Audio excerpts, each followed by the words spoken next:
I found recovery the first time because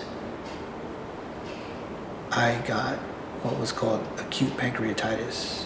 I suffered from a very acute pancreatitis attack at the age of 29 and a half. I spent 3 months in a hospital. And it's very painful. Yes, actually. And I was told by 3 different doctors while I was in the hospital that I should never drink again. And I didn't take that to heart. I stayed sober from alcohol for 2.5 years, but I continued to smoke weed and do other drugs.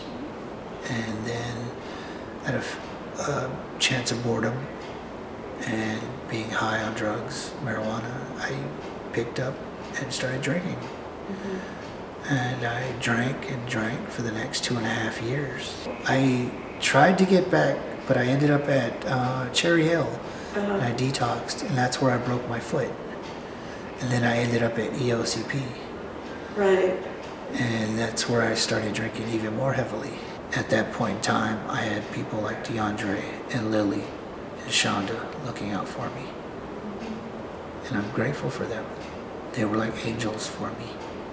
I think just sitting down and having that conversation with DeAndre instead of just going over a checklist. Because we sat down and had a conversation, and I actually told him about my aspirations for the future. At that point, I really wanted help. And I saw with you that I could get the help that I needed. I really did. I just saw somebody who could help me. So I decided to just come clean and be honest and say, hey, this is what I need. And after I was pushed out of the nest, shall we say, I ended up back at Cherry Hill, and from there I ended up at Options. And at Options, I found a program that fit me just perfectly. And I was able to find a few meeting houses that fit me perfectly. And I was able to adjust.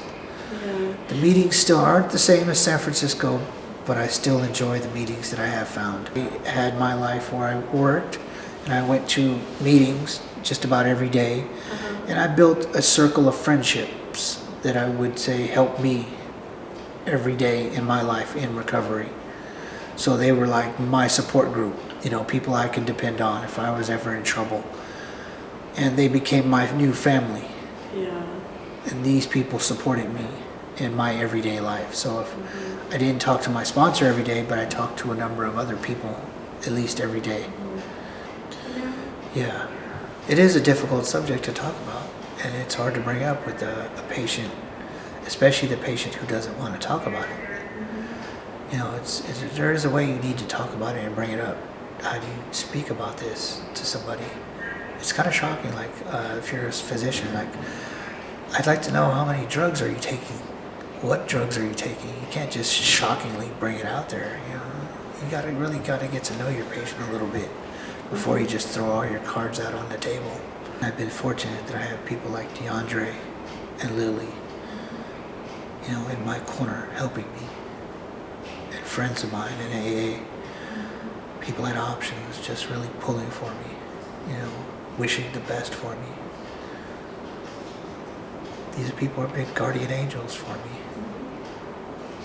It's just a great feeling to have people like that. You have no idea. I'm not letting any of them down. I have a sobriety date of October 10th, 2014. I'm never drinking again.